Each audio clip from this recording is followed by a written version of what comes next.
Ayan mga boss, may binuksan tayo na gilid ng pang Mio Sporty. Ayan o, tuloy-tuloy yung ikot ng gulong. Ayan o, tuloy-tuloy, hindi siya mapigilan. So papaklasin natin ito, sigurado ako nandito yung problema. Ayan o, hindi siya mapigilan mga boss o, hindi siya mahawakan. Dapat ito, tumitigil ang gulong nito, hindi tuloy-tuloy ang ikot. So ibig sabihin may problema dito. Yun lang mga boss, bubuksan natin para malaman natin kung ano yung problema dyan.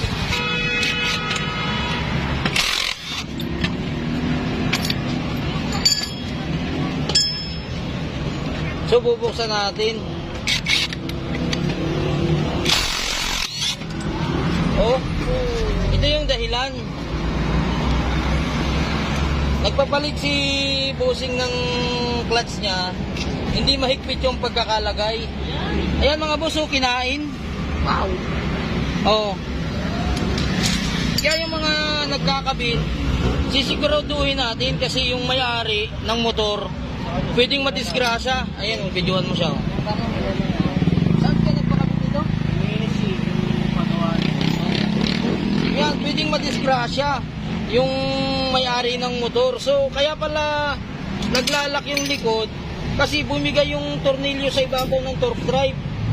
Ayan o, yung napakaganda ngayon ng ikot o. Nang dahil lang dun sa maling kabit, walang problema sa torque drive. Ayan o. Bali, yun lang, bumitaw ito. Bumitaw yung pinakang tornilyo sa torque drive. Ayan o, kinain. O, dahil sa luwag na kabit, hindi sigurado yung pagkakakabit. Kaya yung may-ari tuloy gagastos ngayon. Bibili siya nito. Ito, pwede pa kung walang budget, pero medyo malalim na. Kaya lang ito kailangan niyang bilhin. Yun lang mga boss, ayusin natin ito. Gagawin natin.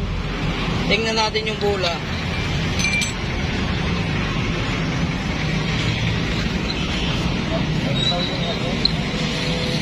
So yung bola niya okay pa. Walang problema dito. Ayan, may tama yung isa. Yung isa din. Oo. Yun lang yung nakita nating problema nito. Ito.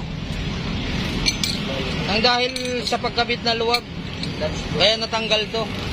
Yun lang mga boss, gagawin muna natin. Papakita natin mamaya sa inyo na nagawa natin.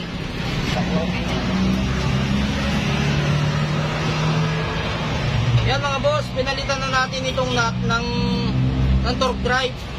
Bali, pinalitan na rin natin siya ng center spring. Ayan o, napakalambot na ng center spring nya. So pinalitan na natin ng bago. Sasalpak na natin. Ito pa rin yung ikakabit natin, pero okay pa naman siya.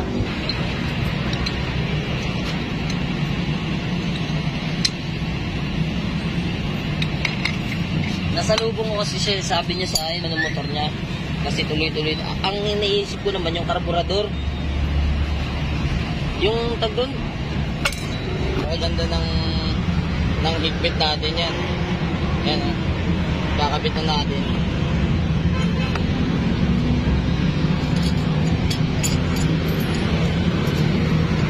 Kinain yung gear ko.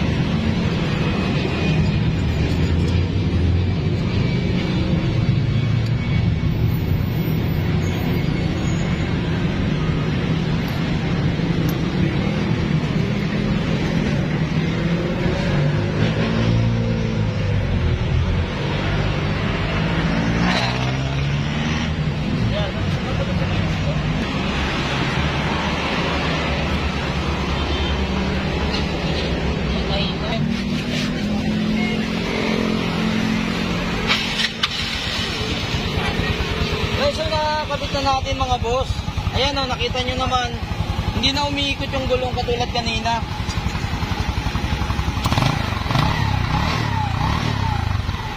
Bali nahawakan na siya, hindi katulad kanina na tuloy-tuloy yung ikot niya.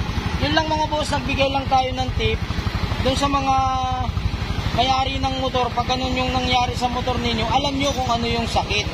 Alam nyo kung saan yung pabubuksan. Alam nyo kung ano yung gagawin, hindi kayo lulukuhin ng gumagawa. Yun lang, maraming salamat sa mga viewers natin na patuloy na sumusuporta sa atin.